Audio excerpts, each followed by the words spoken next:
Ron DeSantis' campaign is in serious trouble, and even though he knows it, he's still not willing to admit it.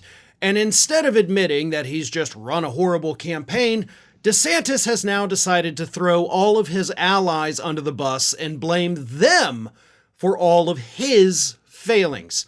Specifically, of course, I'm talking about the Super PAC Never Back Down that was formed to help Ron DeSantis with his presidential bid. In fact, his campaign actually gave Never Back Down a ton of money, put them in charge of all sorts of things, like running ads, which they stopped doing because they're having so much turmoil and their leader resigned recently. So yeah, I guess you could say that some of the blame lies on them because Ron DeSantis put them in charge of everything instead of keeping it in-house. Nevertheless, here is what Ron DeSantis said about the turmoil facing Never Back Down. I don't have control over it, and that's the problem with how this is set up. If I controlled it, I would own it, and I would obviously have run it in a good way. It's just an independent group, and so the dynamics there are things that I just have no visibility into whatsoever. Which it's good, by the way, that you're saying that, because you are, of course, facing a complaint that there has been illegal coordination between you and that Super PAC, because you're not allowed to have that kind of coordination with them. So you're like, hey, I got no idea what they're doing. It's just an independent group. I have no visibility. But if you controlled it, as you said, you would own it. You would have all the power and you would do what needs to be done.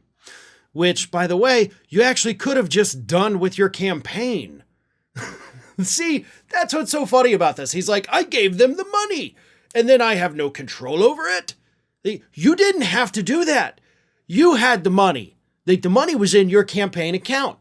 What you should have done is just keep the money and run the ad yourself. Okay? You decided to outsource everything because you didn't want to put in the work. You thought you had it in the bag. And now you're facing the repercussions of that. That's on you, Ron. That's your fault. Not to mention, even if you had kept it all in-house, it wouldn't have changed your two biggest problems with your campaign, and that is, number one, you're a weird, creepy, unlikable guy.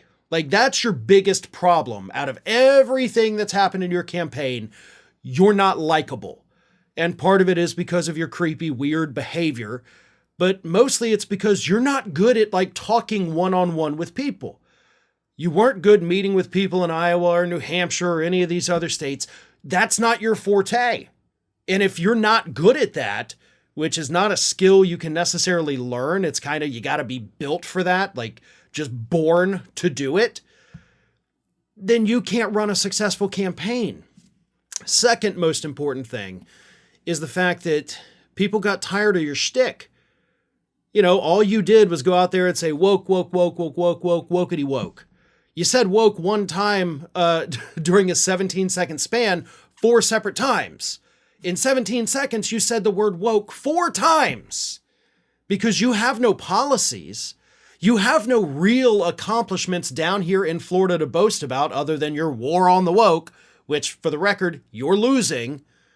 So voters got tired of it. They're like, okay, well, I can forgive him for being unlikable if he's got good policies. But all he's doing is just saying the word woke 100 times during a speech, and yeah, I'm kind of sick of it.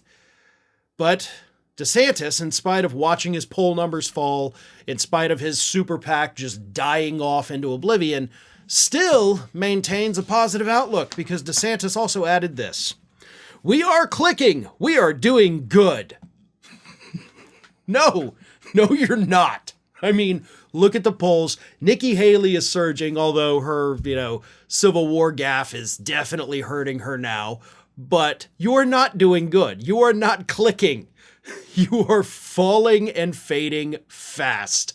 And there appears to be nothing that you can do about it because voting starts just around that corner, and you're pretty much already doomed.